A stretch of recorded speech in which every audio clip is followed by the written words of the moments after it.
I'm sure you've heard people say before, oh, so much for the tolerant left, but why don't we talk about the paradox of tolerance? So recently, a Niagara Catholic School Board trustee compared the pride flag to the Nazi flag. She compared the LGBTQ plus community to Nazis. You know, the people that were trying to eliminate the LGBTQ plus community and other minorities in Germany. But the thing is, we have a very tolerant society, and because of that tolerance, we do allow people who have fringe or aggressive views to voice those views. The problem is that those people do not tolerate other people. And for example, since the beginning of the pandemic in Canada, we have seen a 72% increase in gender and sex-related hate crimes in Canada. So we come back to the paradox of tolerance. Should a tolerant society tolerate intolerance? The truth is, though, that unlimited tolerance can lead to the extinction of tolerance. As these hate groups embolden themselves and manipulate the power systems that we have, they find ways to strip powers from not just minority communities, but from the majority of people themselves. Like we saw this past week where the majority of students and parents in the YCDSB wanted the pride flag to fly,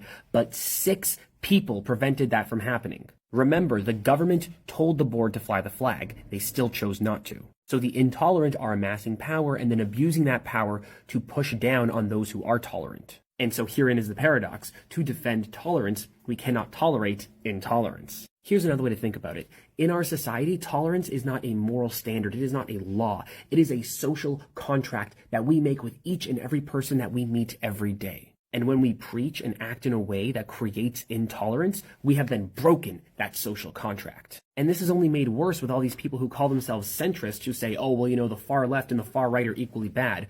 Well, only one of those groups is calling for the elimination of minority communities. If one group is calling for violence and the other group is calling to simply exist, then there is no way to equate those two things as even. If you want to learn more like this, hit the follow button.